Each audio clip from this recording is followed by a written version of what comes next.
Welcome, Chrissy. Welcome to our episode number 8, I believe it is.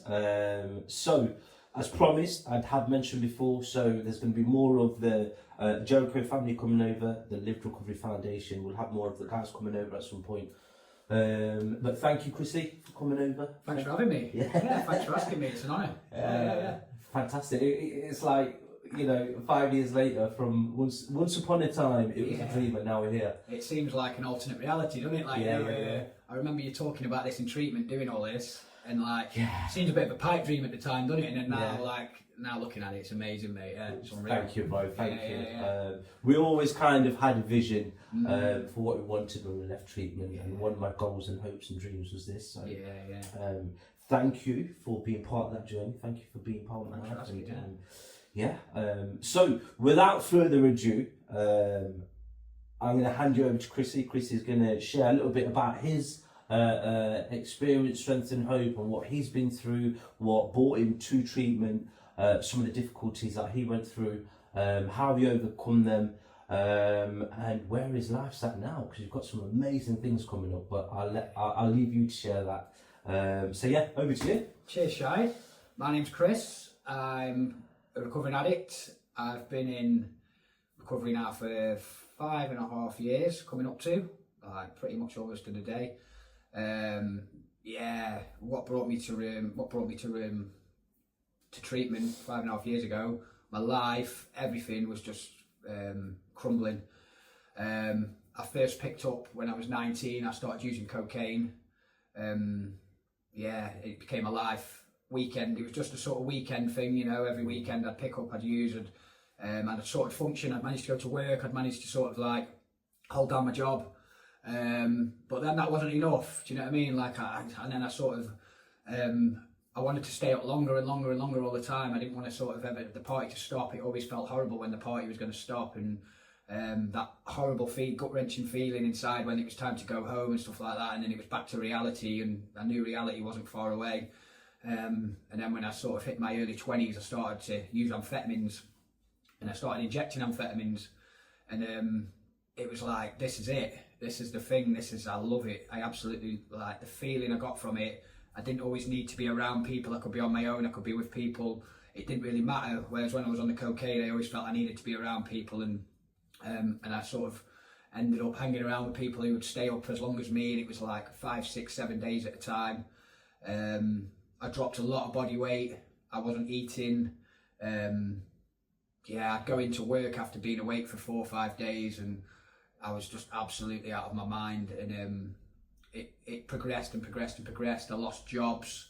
I lost relationships. My family were at the wit's end. I come from a nice family. There's no sort of addiction in the family really, and a nice part of the world as well. Yeah, it is actually, and this is the thing. It is a nice town, but it's got a dark there's a dark side to it as well. It's a small town, and it is, if you go there for the day or something like that, and it's like, wow, this is nice. And when I even go back to visit, I think I'm from a beautiful place here, but there's a lot of chaos there, and a lot of poorly people, and it's quite easy to fall into that, At a young age, it was like I wasn't too interested in the beautiful walks and all that sort of stuff. I was interested in going out drinking and going to the pubs and stuff like that. And but to go there for a day out or something, it is a nice little town. But I got very much into the dark side of it, living in like little tiny flats, bed sits, and there was definitely a dark side to where I'm from, and I definitely found that out the hard way. Bless you. So, throughout, from what I know of you as well, and throughout your using, you weren't really able to hold down any relationships as such. No. Just share a little bit about that, because I know you've shared before, but it's really important to kind of capture that, because what was it like being out there on your own and just continually using? What were the feelings like? And I got used to it eventually, just being on my own. I got used to it. I couldn't hold relationships down. I did get into a few relationships, and they never lasted long, never more than like 6 months, 7 months, something like that. And it was hard. It was hard because I wanted that normal life. I wanted that, like, you know, someone to be with and everything like that. But I just couldn't hold it down. I just couldn't sustain it. The way I was living was so chaotic. I was out for days and days at a time. I was, you know, unreliable. If I made plans with people, I just, you know, I'd always, you know, using had always come in the way of it. And it was the same with my family as well. You know, my mum would try to, like, you know, organise something nice for us to do or something like that. And I'd always have the best intentions of going. But then when it had come to the time, my phone would be ringing and I'd be like, you know, making excuses up. So yeah, relationships just were really difficult to hold. I had you know, I had friendships and that dwindled away. You know, I had some good friends from my younger years and stuff like that. But a lot of them they started to turn away from me because they tried to help me, but they just grew sick of it eventually. Yeah, and I guess your drug of choice, amphetamine, depending on where you are in this city and it's across the UK, depending on where you are, some places it's really hard to get hold of, some places it's a little bit more, you know, popular or rife or, you know, easily accessible. But for you, amphetamine, that was, it wasn't an easy drug to hide, was it, when you was using? Not at all, no. People knew straight away, my arms and everything, like I'm crazy. And then, but there'd be times when I'd be just like still and like not, you know, it'd level me out. Sometimes it felt like it would like sort of level me out a bit, but when I'd been up for like a week, around about a week, 5, 6, 7 days, whatever, it would, the things it do to your mind is just unbelievable. Like, you just can't be safe, you don't feel safe at home in your own flat, you don't feel safe around other people.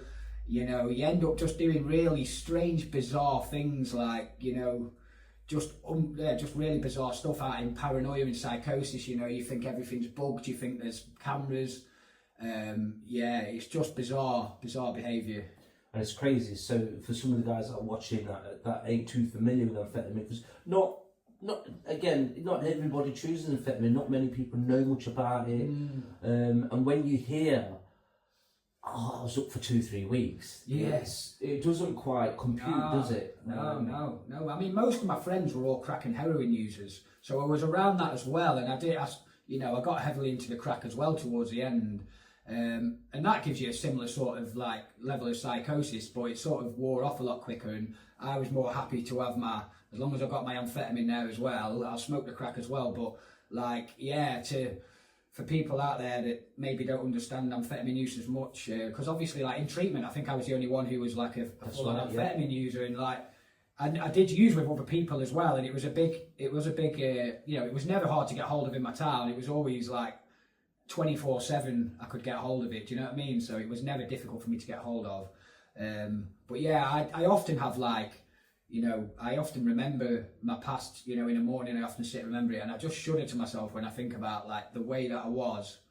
You know, a grown man shouldn't be sat there in his own house with the curtains closed, too scared to go out. Do you know what I mean? Like, it's not somewhere, it's not, you know, it's not some, you know, it was horrible. It was, yeah. Thank you for sharing that, Chrissy. You know, I mean, it's really important, and it's part of why we're doing what we're doing here today, you know, to share some of them dark places. It's nice to, you know, be involved in something like this, but, you know, it's really special to be able to share that. So thank you for sharing, you know, being courageous and being honest. And, you know, there are dark places that substances take us to that nobody really talks of, do you know what I mean? And if I think about some of the things that we get up to when we are using, if the men in white suits had seen us, I can't believe I was never sectioned. Like, yeah, it's unbelievable. I can't believe I was never sectioned off. Just the way that I walked around in the public, you know, in the daytime and stuff like that. Do you know what I mean?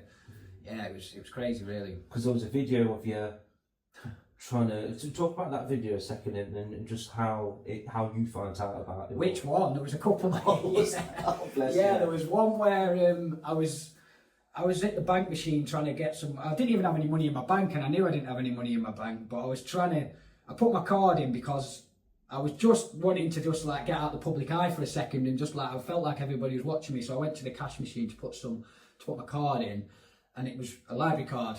like, I didn't even go to the fucking library, but like, you know, there's a library card, and there was these like youngsters there, and they were all looking, and they were just like gobsmacked, and they were recording me. And then like there was a few times I was one of my another acquaintance, and we was at a flat, and he asked me to light his crack pipe, and someone was filming me do that, and it got uploaded to Snapchat, and it went viral and stuff like that, and people were commenting saying, look at that guy, he looks like a zombie. And it was me they were on about, like, and it was just like, and I just remembered like that, my sister and everyone saw that, do you know what I mean? And but that's consequences of using, isn't it? You know, we put ourselves in these situations, and you know, I got myself into some dangerous situations as well. You know, my friends, one of the acquaintances that I was hanging around with at the time was County Lines drug dealer. He was selling drugs out of my flat, and that brought on some serious trouble potentially. Even though it wasn't me that was doing it, I was still around it. I was still heavily affiliated with that sort of life as well.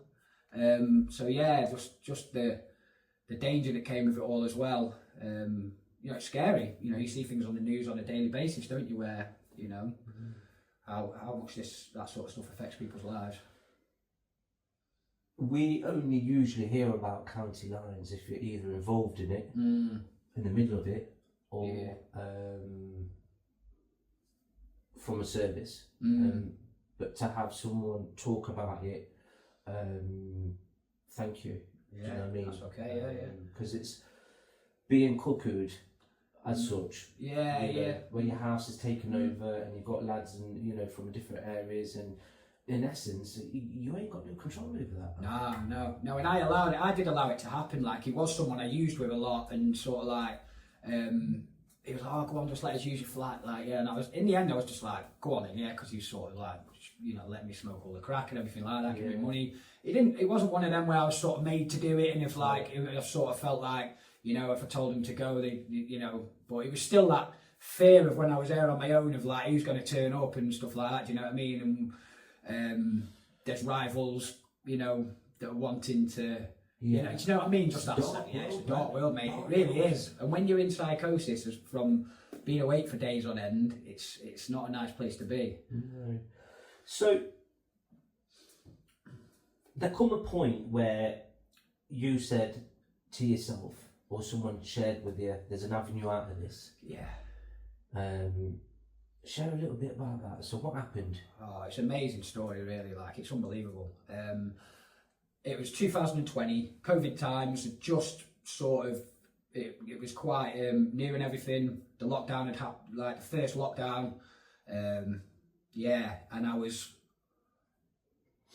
lost my job. I was in a little bed sit in Buxton, and I was up and down the road scoring day in, day out. And I walked past someone's house, a lady, and I dropped my phone outside the house. She saw me, and I was on the floor trying to pick it up, and I kept picking up and dropping it. And I don't remember this too well, but she sort of told me what I was like, and she saw me out of a window. She came out to me and picked my phone up for me and gave it me, and checked I was all right. And she went back into her house, and I think it made her really upset. She knew me and she knew my family, and she messaged my sister asking if she could start to cook me dinners, because she was that concerned about me.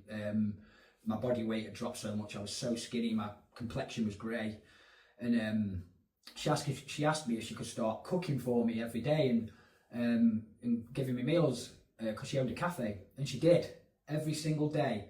And then we ended up getting quite a good friendship together. I used to go around to her and her husband's house, and they'd cook me dinner. And I used to go there, and it used to be like a bit of a relief from being in the madness.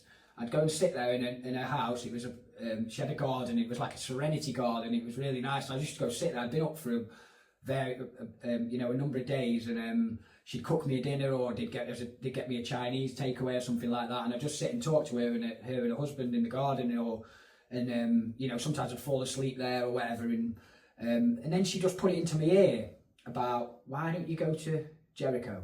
Go to Jericho, because she knew someone else who'd been through there and stayed clean, another guy from my town, and I was just like, oh, I don't know, maybe, because I was sick of using, but at the same time, I'd sort of resigned myself to the fact of this is my life now. I'm fully in it. This is it. I'm sort of, you know, but do I really want to live like this? I was thinking, do I really, really want to live like this? And I was getting sick of it. Things were getting more and more, you know, it was getting more and more on top in town as well, you know, with the lockdown and, you know, other things happening. And I just thought, go on, I'll give it a go. And it was sort of like a thing where she'd make me a meal and I'd ring the treatment centre up to get my tick for the day, like so.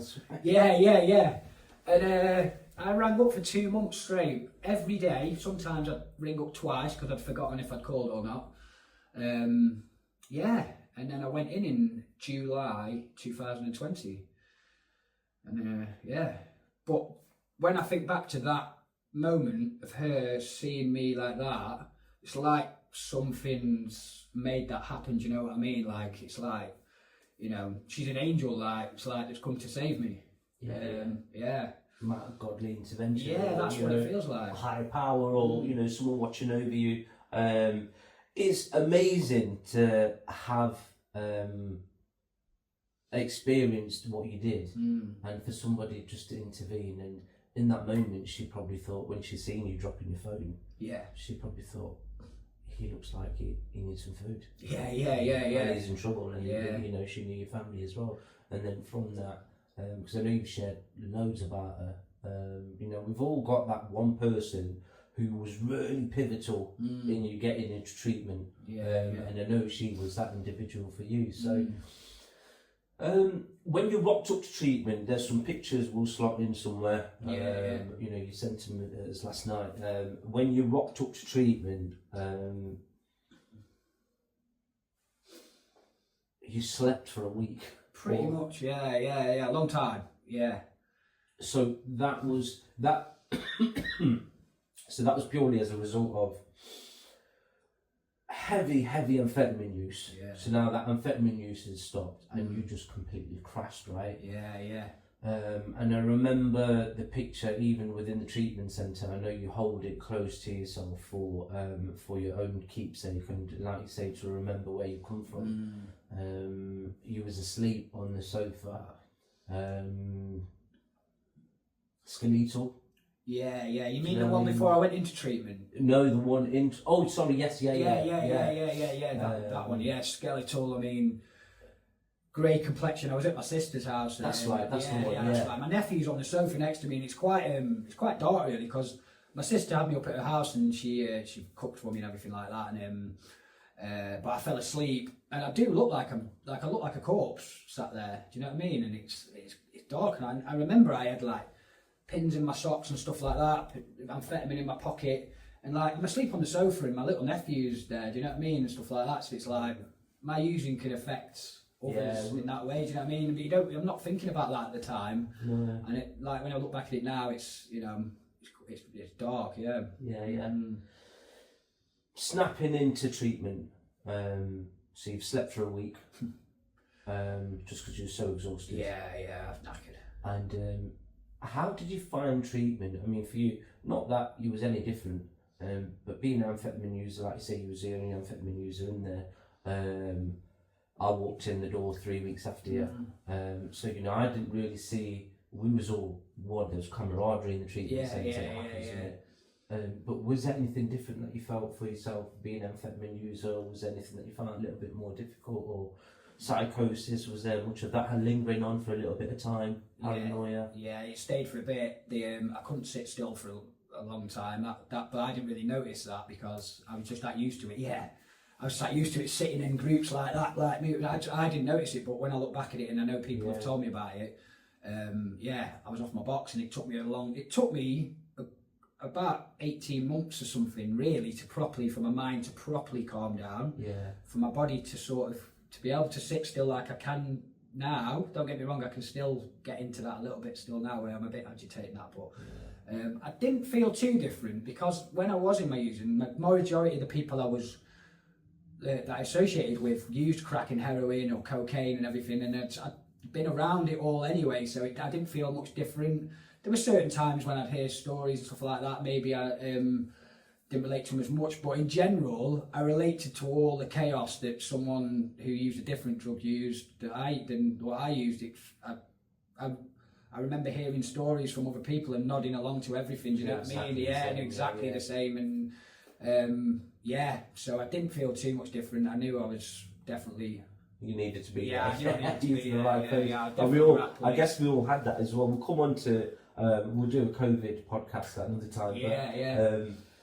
What an amazing time. Who'd have thought you'd say being in treatment during COVID was amazing? Well, it brought us all together, didn't it? It did. Brought us all together, and we had like a camaraderie, we had like a group of us together, even though we were in the house a lot, there were the laughs were like unbelievable. I couldn't believe that rehab was like that, you know what I mean? Yeah. We'll come on to some of your best bits in treatment. What were your difficult moments? Where did you ever feel like this you're not cut out for? Because we all go through some point in treatment where we think, shit, I think I'm a dick because I don't like this anymore. When I went to treatment, I never thought I'd want to leave by actually, leaving on my own accord. And I nearly did one. There was a period when I nearly did, or it really, really got into my head. I really started to struggle, and I was 7 months clean to the day. And I remember going on a time out with another resident, and I got back and I was just like, this would be the perfect time to go now. None of the other guys are here, I could just go. And I went and spoke to one of the staff members and told him about it, and he was just dead relaxed about it, do you know what I mean?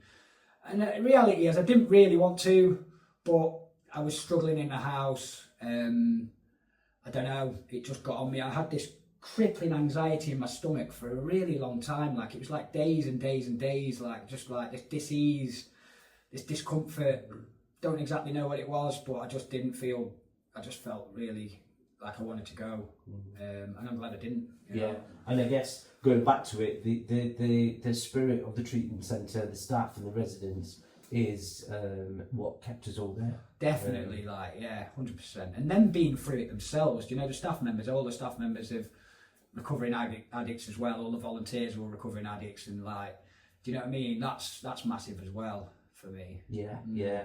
And I think that's what kind of keeps us together as well. A lot of people say, going through treatment, and for me, I know I owe my life to that place 3 times over. That's just been my journey. That's what it is, isn't it? However, some people go through treatment and are fantastic, and they just kind of see it as part of their life and move on and kind of forget about it. I didn't see our treatment like that because we were so glued together. We were so, we were so in it to win it. So to speak, and especially during COVID. It was Boris was doing his bulletins at 6 o'clock, saying stay indoors, and we was like, where can we go? Well, and we're all a group of lads going out, even though we were one household. We used to get some funny looks off people. We did. We were actually not doing anything wrong because we were all one household, but we all had to start splitting up eventually, didn't we? Just to stop there being any, issues for the house that they were going to get any grief off the general public. People were walking by us, avoiding us like that, weren't they? When recording us. Recording us, No, amazing, man. And moving, just coming on a little bit further. So we will dip into. We'll call you back for a COVID. Memoirs. We'll get a few of the boys on, and but just to say as well, a couple of the boys that we was in treatment with are no longer here, sadly, which gives us even more reason to stick around. It gives us even more reason to touch base with each other, touch base with the treatment centre. I need to do more of that, hands up. But to value what we had and not just think, it was just a phase of my life and I've got through it and I've got all the social accolades in life now. I can move on from it. For me, that's not my story anymore. I have to remember how grateful I am because there was 7 of us, and at that time, and now there's 5 of us. So, and the few that came after as well. So, Chrissy, just moving on from that, you've got an absolutely fantastic life now. Share a little bit about your life. Share a bit about where you're at now, what you've got planned, what's coming up in the next few months, what you do for a living. You don't need to mention where you work, but what you do, why you do it. So over to you, man. Just give us where are you at now? if you'd have told me 5.5 years ago that I'd have this life today, I wouldn't believe you. I'd have taken a snippet of it, just as, you know, I'd have taken just a snippet. I've got an amazing life. I've got a beautiful fiancée. I met her where I work. We both work in a leisure centre in Derby. I do swim teaching, lifeguarding, working in a gym. I'm doing my level 3 PT course at the moment. But yeah, I just have an amazing life. Like, I have a beautiful relationship with my fiancée. She's a peaceful person as well. She's like, has a calming influence on me. We've been on beautiful holidays together. We've got a beautiful I've got a beautiful stepdaughter. You know, just, yeah, I couldn't ask for more. There's so much I've got to look forward to. We're getting married in September in Poland. That's where she's from. And yeah, all the family's coming over. I've got the boys coming over from the treatment centre and everything. And yeah, it's just amazing. And do you know what? Mostly I've got is peace of mind. Like, I've got peace of mind. I've found myself. I just can't believe how my life is. Yeah, it's unbelievable. It really is. It's mental, absolutely mental. Talking to one of the other boys that we'll have on soon. You know, when we were sat in treatment and we used to look out the garden window in the middle of a group and your head just wanders, yeah. And you think to yourself, how have I got here? Yeah. Where do I want to be? I used to talk to myself all the time. I used to talk to myself all the time. And I didn't know where life was going to take me, where they used to come out, there was with the literature, life beyond your wildest dreams, and, don't leave till the magic happens. And so it didn't make sense at that time. Yeah. This makes sense. Yeah. Now, your life beyond your wildest dreams. And like you say, I used to hear Neil, the treatment centre manager, say, oh, the life beyond your wildest dreams and all this, and I used to think, yeah, maybe for you, maybe for you lot, you're multiple years, I'm sat here a few days clean or whatever, a couple of, 30 days, and I just don't see it for me, because I've just given myself such a hard time all my life, and everything's too difficult, Passing my driving test is too difficult, I can't put the effort around it. Everything I wanted to do when I was younger, I managed to do it now, and yeah, they talk about a life beyond your wildest dreams, and it really is. Like, it honestly is. Like, amazing. It's unbelievable. Just fleeting back to, just rewinding the tape a little, going back to that amazing individual that was pivotal in getting you into treatment, and your mum and your sister, and the rest of the family and your brother-in-law. How do they feel now that, how is life for them now that you're in treatment?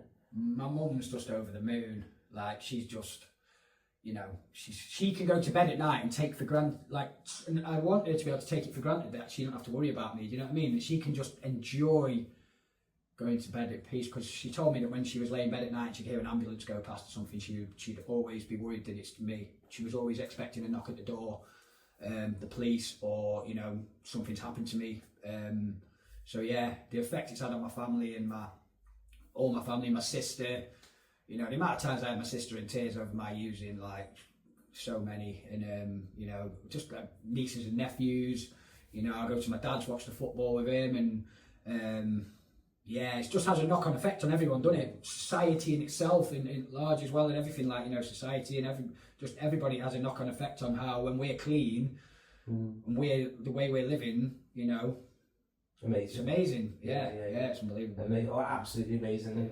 Yeah. Obviously we didn't really have time to capture as much as what we would want to do, but just I know, you're travelling around the world, not just with your partner, with other family members, with your own Yeah. That's another thing. When I'm there, I'm like, shit, man. I used to pick filters apart from under my sofa and pull them up, and do you know what I mean? Like, and now I'm sat here in this beautiful picturesque part of the world, the Caribbean or Mediterranean, and just like, it's unbelievable. Yeah, I've been away with my uncle a few times, and and then me and my fiancée have got holidays booked for the future, and it's just crazy. I like Chrissy's on holiday again. Yeah. Loads of snacks, and everyone's probably thinking, God, like, just like showing off now, and I'm like, I am. Yeah, I'm just going to say, yeah, definitely. So you should. Amazing, absolutely amazing. So you know, again, once again, Chrissy, thank you so much for sharing your journey with us, and thank you for being honest and brave and sharing some of it, because, you know, not everyone would, and hopefully someone's got something from that. So.